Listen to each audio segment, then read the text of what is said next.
Well, Armando, tell me about the little controversy that we've got going on. Nick Bosa last night on Sunday Night Football comes out and he's wearing a Maga hat, and it was handled in an interesting way. What do you got for me on this Nick Bosa cap flap?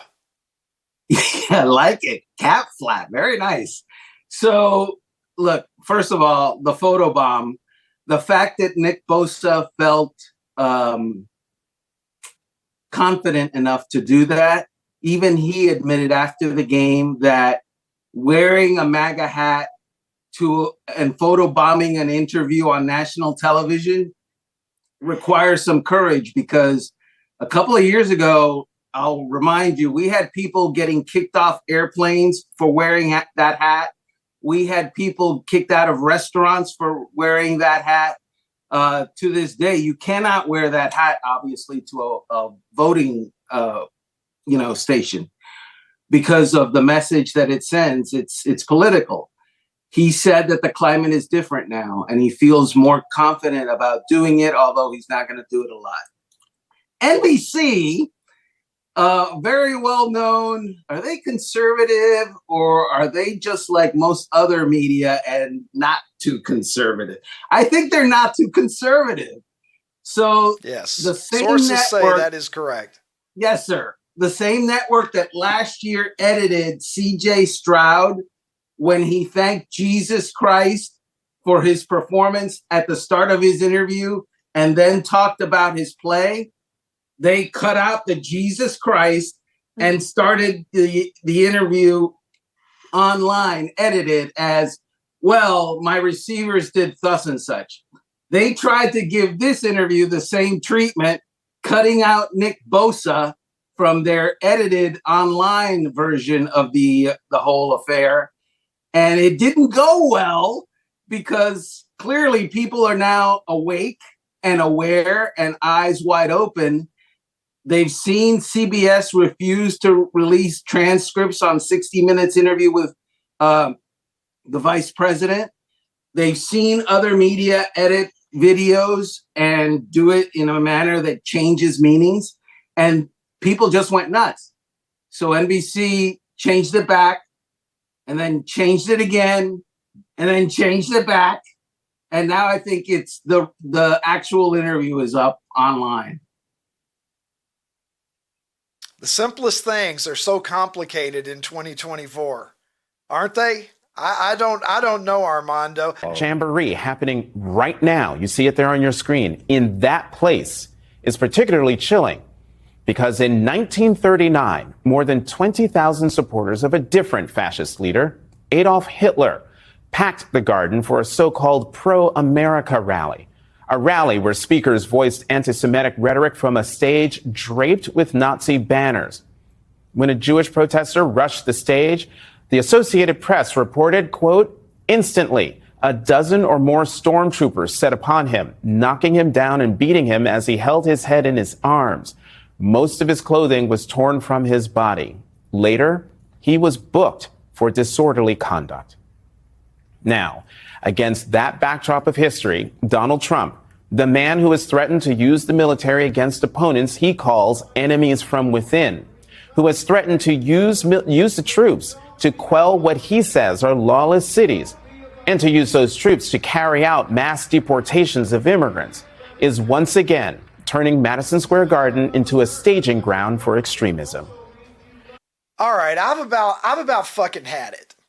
I've about fucking had it. If you can watch that and think that that is real news, you are brainwashed and deluded.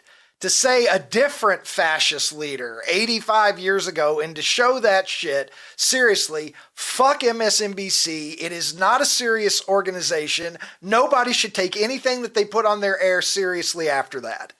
Period. Vote for who you want to vote for, but to compare Donald Trump to Adolf Hitler, the worst mass murderer of the 20th century, give me a fucking break. And to talk about how he's going to say that his opponents are the enemy within, when this guy has faced 975,000 felony charges Because guess what? He's had the justice system weaponized against him by the same people that are considering the possibility that he might do anything legally with anyone. They're the same people that are happy to tell you that he's a convicted felon. Guess why he's a convicted felon?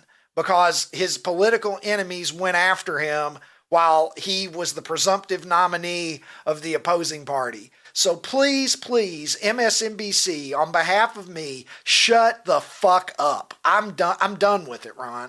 I'm done with it. Because not only are you insulting Donald Trump, you're insulting the roughly half the country that's going to vote for him. You're insulting the roughly half the country of tax-paying citizens who look at policies and who decide that Donald Trump's policies are more aligned with what's in their best interests. That is roughly 50% of the country. If you really believe this, MSNBC, you're saying that everybody that supports him is a fascist. You're saying that half of American citizens are fascist, and it's insulting, and it's beneath contempt. Well, sticking on the insulting, I said it Friday, Ricky. It's so insulting to Jews to make this comparison, because what it ultimately does is it minimizes what actually happened. It minimizes it. It makes it like it wasn't that big a deal, because Trump and the things that they're saying he's doing, he's not doing those things. So they're completely minimizing it. Who believes this? Where are the cattle cars where Trump is going to send people off to concentrate? I mean, it defies, kindergarten level logic. Okay, we get it. You don't like the guy. That's fine. I voted for Hillary and I voted for Biden. I've said that 9,000 times.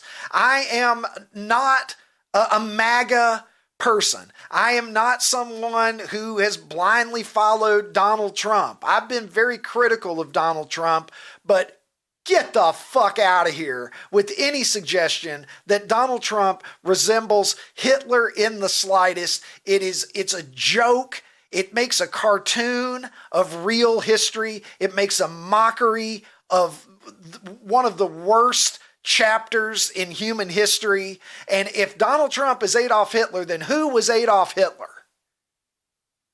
Ron, you're 100% spot on. If you're going to say this about the guy, then what is a real genocidal maniac? Because here's the thing, folks. Like Donald Trump, don't like Donald Trump. I honestly don't give a fuck if you like Donald Trump or not. Go vote for whoever you want to vote for. It doesn't make a difference to me. It's no skin off my back. We've all got opinions. And you know what they say opinions are like. They're like elbows. We've all got at least a couple. Unless you're Def Leppard's drummer. But I digress. Ron, the whole point here that I'm trying to make is words matter.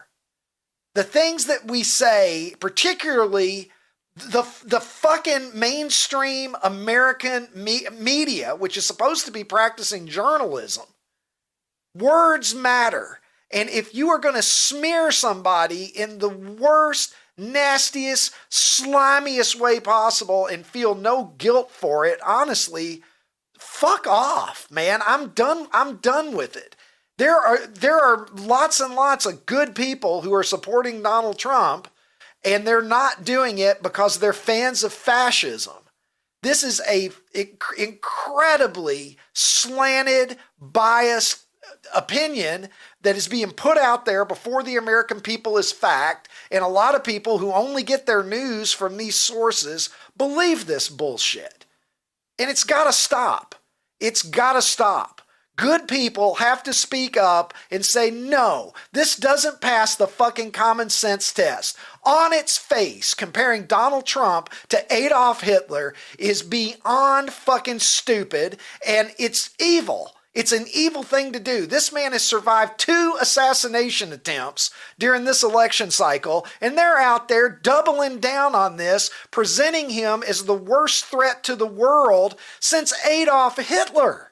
And they have no conscience about it. They don't care that they're doing it. They don't care that it's bullshit. They don't care that it's risking the man's life. It's insulting. So I would say to you, think long and hard about what the media presents to you as fact and ask yourself what their agenda is, because there is one. Because what MSNBC said about Donald Trump, specifically in comparing him to Adolf Hitler, is beyond the pale, and nobody should ever take that network seriously again, ever. Well, Ricky, and it's just not that network. This dumbass Tim Walz, he piles on like he's running for vice president of the United States, and in a rally in Las Vegas, he just spews the same bullshit. He's talking about, oh, there's a rally in Madison Square Garden that's really similar to something that happened 85 years ago. We got to be careful. Trying to do the same thing. Like they're doing it's Ricky, it's just dangerous. It's everything I said. It's insulting, it's reckless, it's dangerous, because if you're telling the American public that this person is Hitler, well, we've been told since we could learn about history that Hitler was the worst person in history, and that if you could have killed baby Hitler, you should have done it. So it's going to put the thoughts in people's minds that maybe we ought to take out Hitler and do something good for the world. It's dangerous and reckless. And you're right. And God forbid, if or when there is another attempt on Donald Trump's life, these will be the same people who come out and say that violence of any kind is unacceptable, and they'll fucking call him again with their well wishes, because that's the thing that a good person does. Get the fuck out of here. They're desperate to win an election, and this is all that they have left. All that they have left is to try to scare people that this guy is Adolf Hitler. As ridiculous as that sounds, Ron, it would be like me calling you Hitler. Guess what, Ron? You're the worst person since Hitler. Yeah. What the fuck does it even mean? Donald Trump, look, I get it. There's reasons that you could not like him. There's plenty, okay? I didn't vote for him twice, but I never once didn't vote for him because I thought that I was averting Hitler. And also, here's the other thing, okay? He's already been president. He's already been president. Yeah. He did a whole term. Where was the Hitler behavior? You tell me where the Hitler behavior was. And we've been warned. He's had that Hitler comparison thrown at him for a long time, for years, Ron. It's picking up steam now, but it's been for years. But you tell me, if he was Hitler, don't you think he would have done Hitler shit when he got into office? Did Hitler need 2 chances to get into office to do Hitler shit? I don't think so. We have a term that he served as president that we can look at that would be the best predictor of what another Trump presidency would be like. Maybe you like that example that we have from his, the 45th president. Maybe you don't like it. Maybe you're going to vote for him. Maybe you're not going to vote for him. Maybe you're going to set it out. I don't fucking know. But he ain't fucking Hitler. Pull your head out of your ass if you think that. Let me ask you a question, Ricky. Let me ask you a question. Do you think during one of the Nazi rallies, whether they were here or whether they were in Germany or anywhere else, do you think that they would have allowed a flag with the Star of David to be presented at one of these rallies? Do you think that they would have let that happen? Of course not. Oh, well, guess what? Of course not. Guess what? It defies all reason. It defies all sense and reason, Ron. There's the flag at Madison Square Garden yesterday. Sense and reason. It is like an elementary school level thing that you start shouting when you can't win the argument on the merits of the argument. You're a poo-poo head. You're a poo-poo head. Yeah. That's what you Joy hear. didn't work. Joy and call the other guy Hitler. That's what the campaign is. We're going to pretend it's joy when we think that's going to work. Oh, well, joy's not working. Look at the polls. This isn't going so well. Well, what are we going to do now? Well, we're going to call him Hitler because all we have to run on is scaring people. And it's becoming so over the top and so stupid that I think people are starting to catch on that it's a scare tactic. And it's going to work with a lot of people. There are a lot of people who really do believe that Donald Trump is some wannabe dictator. Yep. But my God, it's just beyond comprehension. We cannot allow this to be normalized. We're better than this. We're fucking Americans. We're better than this, Ron. You don't call your opponent Hitler just to try to win an election. Because I promise you, none of them privately, behind closed doors, think that Donald Trump is Hitler. It is strictly a propaganda war that they're waging in the final days of this campaign to desperately try to hold on to power. That's all that it is. Well, it's Ricky, beyond insulting. But MSNBC, they can do whatever they want to, okay? Of course they can. The Democratic campaign can do what they want to. The media should be better than that. Yeah. The media should be better than that. MSNBC is purely a propaganda network that no thinking person should take seriously ever again. Well, all I know is if you're a Jew, you in good conscience cannot vote for that ticket. You cannot do it. And you owe it to yourself and everybody else to tell everybody you know that it's bullshit and it's insulting to compare what actually happened 80 something years ago to what they're saying Donald Trump is or could be.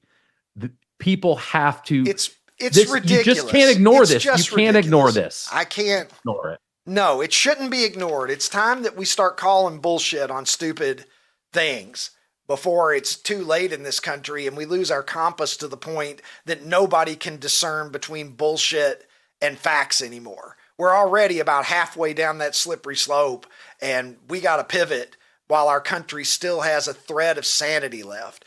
Let's go to the poll of the day, shall we? Over at Super 70 Sports. Let's take a look. There it is.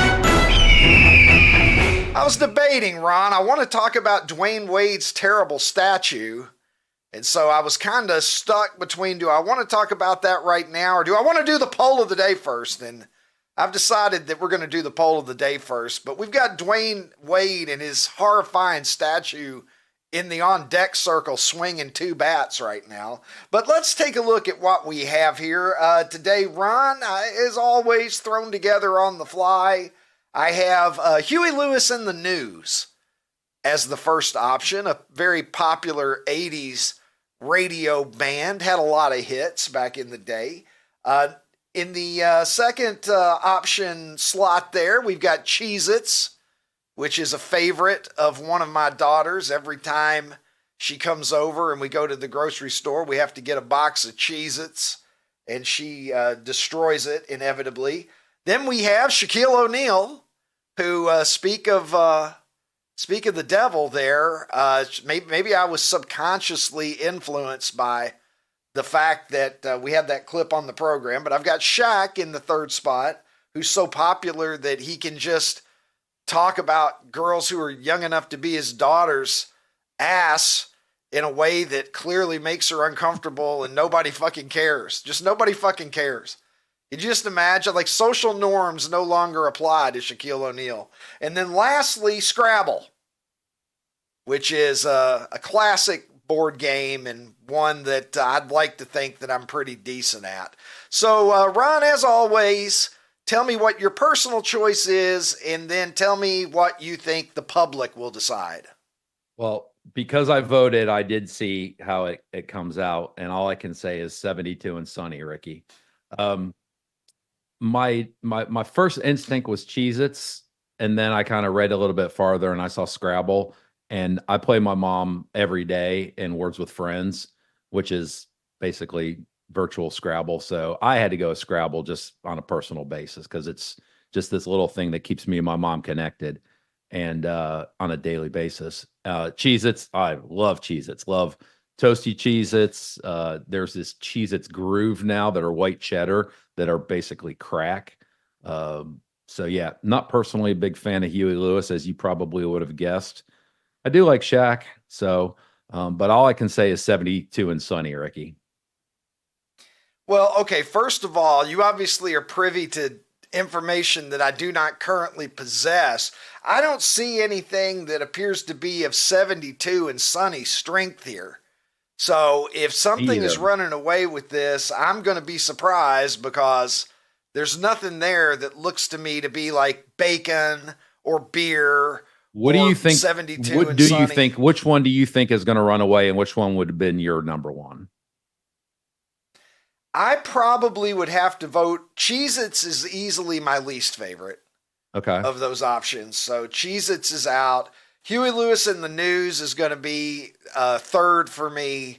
It comes down to Shaq and Scrabble, and I'll probably have to go with Scrabble since it has, more relevance to my life at this point. So I would vote Scrabble, Ron. Okay. And as far as what I think the public would decide, I probably would say Shaquille O'Neal. All right. Well, let's see what producer Tim thinks, and then we'll find out.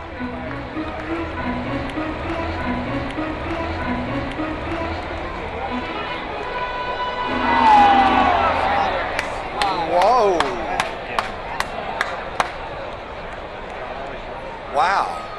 Yeah. I think That was that's hot. the most surprised that I've ever been, Ron. I don't think I've ever been this surprised by anything. I'm blown Huey away. Lewis in the News. Holy shit. Did you realize Huey Lewis in the News was that popular?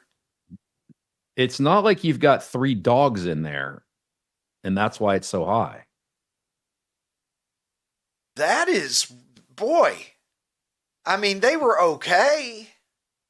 It's like they're not the fucking Beatles. It's like Huey Lewis in the fake news. Ron, I don't know. I'm having a little trouble accepting. You think this like some outcome. Huey Lewis fan Twitter account got a hold of this thing and retweeted it, and they all just went nuts and voted for it? Huey Lewis is not 5 times better than Scrabble. He's just 4.5 times better. However you want to characterize it. That is just not. That's not fucking true at all. Yeah. How the fuck is Scrabble under 10%, you non-spelling motherfuckers out there? This is why we're falling behind every foreign country. Producer Tim reminds me that it's hip to be square. Apparently the heart of rock and roll is still beating, Ronnie, because I'm kind of blown away by that result right there. Look, nothing against Huey Lewis, but 44% against Cheez-Its, Shaq, and Scrabble. I'm calling bullshit on that. I hate to disagree with my audience. They obviously have such great taste. But a little bit surprising. Speaking of a little bit surprising, Ron, do you think Dwayne Wade was surprised when he saw his statue down in Miami? Dude, that was so weird. You work for years and years and years to achieve an honor. What an incredible honor.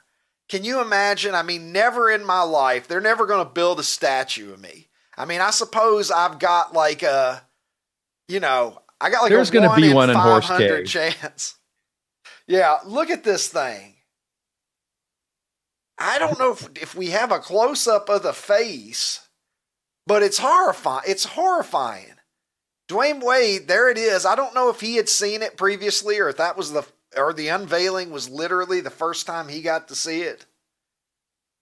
Who's the dude in Look that at red him. vest? He's looking at him like, dude, this thing's awful. Look Yeah. at him. Yeah. The dude in the red vest is like, I'm gonna make fun of you so hard for this statue when we're in private. I don't know who that guy is, but look at D Wade there shaking his head.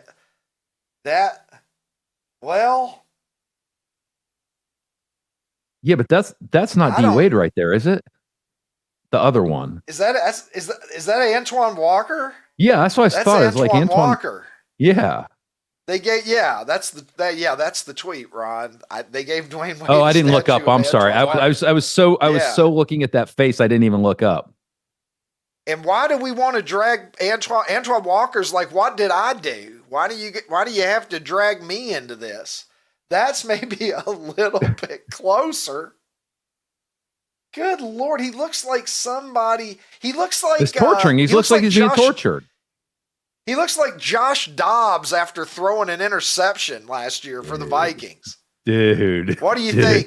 Gary Schreier? Do you see it, Gary Schreier? That looks like a statue in memorial of Josh Dobbs coming in and being fucking terrible for the Vikings is what I see there. Oh man, that's rough. That's rough. The good news is you got a statue. The bad news is you look like some demon suffering torture in Hades. Ron, I don't know let's empty the bag here. Michael Jordan is a NASCAR owner. I didn't know that until like about 45 minutes ago. Were you aware that Jordan was a NASCAR owner? Yeah, I can't remember the driver's name, but once I hear it, I'll know. Yeah, I knew that. Well, I'll be damned if I know what it is, but I think we have Jordan's reaction to finding out that he's making the championships here. But no, we don't have it. We don't have it. Can you act it out? Well, let's he picked him up like a little kid and swung him around. Pick up the old Walter Jordan and do competitive fire. He picked him up just like he was a little boy. Look at this. Here we go. Bad sports statues. Gretzky is what we're gonna do. There's Gretzky. Well, I mean that looks like a fucking Michelangelo work after seeing D Wade though. That's true. That's pretty good. And Andy Murray, look at that. Like Game of Thrones or something. Although, I mean, I don't know. At least they made him handsome. Yeah, but look how big that dude's head is compared to. Well, the statues aren't generally made to scale, Ron. No. I'm saying it still looks bigger. It looks bigger compared to the rest of the body than Andy Murray's head looks to his real body, is my point. Yeah, I don't know. Both of these look like masterpieces compared to That's the worst one ever. Oh, okay. That's the worst one ever. There we go. That's pretty bad. Hey, how you doing? I'm Cristiano Ronaldo. He looks like a clone that didn't come out right. Do you remember Multiplicity, that Michael Keaton movie where he figured out how to clone himself? And after he made a couple of clones, one of the clones decided to clone himself while Michael Keaton was at work, and that clone didn't come out so well. I think that's what we have happening there. I made a lot of goals. I'm good at lots of stuff. I mean, they got his Adam's apple, statues.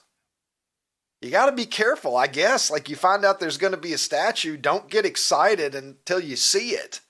Sounds good in concept. The statue of me that I could imagine in my mind standing nobly is Regal. Fantastic. The statue that I would actually get, it probably wouldn't live up to it.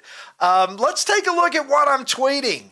Ronnie T-shirts. What am I tweeting? Over at Super 70 Sports on X. Go give me a follow if you haven't already. Here's one, Ron. This is kind of an old school classic. I said if I had found myself in Oz, I really feel like the first thing I would have done was just fuck one of these guys up so nobody else got any ideas, Ronnie. You got to send a message. You're in a strange place. I mean, look how hostile they look. I just immediately go over, just grab one of them by the shoulders, give him just like a knee, just a knee right to the jaw. Take him out. The rest of those little motherfuckers scatter. And they know that you didn't come to Oz to play. They're about the size of a bantamweight boxer, aren't they? See, this is why I think I could beat up a bantamweight. Now, I don't know. We can debate me taking out a bantamweight, but I'll run through these guys all day, Ron. Even at my current age, I will just cut through the Lollipop Guild like a hot knife through butter. No problem. You know, you don't know what you're dealing with in an Oz situation, Ron. People are going to want to test you. They're going to see what you'll put up with. They're just, look at those guys. They're just sniffing you for weakness. I mean, the dude in the blue. You got to come out of the gate by sending a message. Look at the dude, the dude in the blue, man. That face, man. He don't mess around. You'd go after the first one in the brick colored shorts. Yeah, I don't know. They all three look like they're richly deserving of it. I don't know. Maybe I'd rough a couple of them up. I'm not sure. What else am I tweeting? Other than about beating up deceased little people. Super Sky Point to all of them. You know, that movie. Is it weird? You ever like watch like a really old movie and like I think they're all dead. At some point it just occurs to you like literally everyone in this movie is fucking dead? Yep. Is that just me? All right, here's another one. I said this was a stronger country when NFL head coaches were indistinguishable from every unhappily married local father who attended football games at your high school while finding fault with each play. That was a little wordy, but I stand by it. That's a good fucking tweet. Look at those guys. They look like they look like they just met at Burger King for coffee at 6:30 a.m. And they're just talking about how their children aren't living up to their hopes and dreams. They're complaining about neither one of them has had sex with their wife in at least 6 months. Madden's probably got gout, and he's told a story that's just way too fucking long about his gout saga. I don't know. They just look like every dad that I knew when I was a kid in the 80s. That every dad, in NFL coaches, you could just throw a pair of those fucking elastic coach's shorts on just any 50-year-old man in America in the 80s, and he immediately looked like he could be coaching the fucking Atlanta Falcons. You know what I mean? And a pair of spot-built shoes. Yes, a pair of turf shoes, which, oddly enough, like 90% of the wearing of turf shoes when we were kids, it was not done on turf. People would just wear them around. Every coach was wearing those things. I had a pair of spot-built cleats when I was in Little League. Ronnie, spot-built was the shit. Oh my God! Back in the day, absolutely. And kangaroos. Madden and Parcells, two greats. Oh yeah, Ruse. Walter Payton endorsing Ruse. Here's one. I don't know, man. We're over 50, so I know we both played with Little Green Army men. Yep. I also had the Cowboys and Indigenous people set. Native Americans. Yeah. Yes. And that was another one that was a favorite. But the Army guys were great, man. And I would get in the bathtub and lay them out. And there were lots of, land and sea battles that occurred back in Horse Cave, Kentucky in my day. But not this guy. Take a look at this, Ronnie. I said, tough day for this motherfucker. You open the plastic bag and you were already a man down. Look at him. Just 1 second out of the bag and he's already caught one. Somebody already brained him. Yeah, helmets flying off. Yeah, his gun's falling out of his hand. He's not going to be useful at all. You can't even pretend that he can do something. His entire existence in the world is just that he got offed, probably by a German, I'm guessing, Ron. It's kind of, Ricky, it's kind of like, you're watching a TV show or a movie and, you're thinking, wow, that guy was so excited to get cast in this show and the movie, and all he is just a dead guy. He's never been alive, no lines, nothing. He's just a dead guy. His only role in the movie is dead guy one. Listen, I would take that. Well, it's like when Mike O'Malley was on the show last week, and he was talking about like the guy who was playing the dead guy when he was New York policeman #1. Right. The guy was just playing dead the entire time, and that was his. I'm sure he's telling all of his friends, "That's me. I'm the body." You get your SAG card. Dude. You still get your SAG card. Yeah. See, will I get a SAG card? Like if Mike O'Malley has me be asshole in the hallway #2 on an episode of Heels, will I get a SAG card? 100%. Okay. Well, then this needs to happen. Hey, OutKick fans on YouTube, if you enjoyed this episode, hit the subscribe button and make your way over to OutKick.com where you can watch the full episode.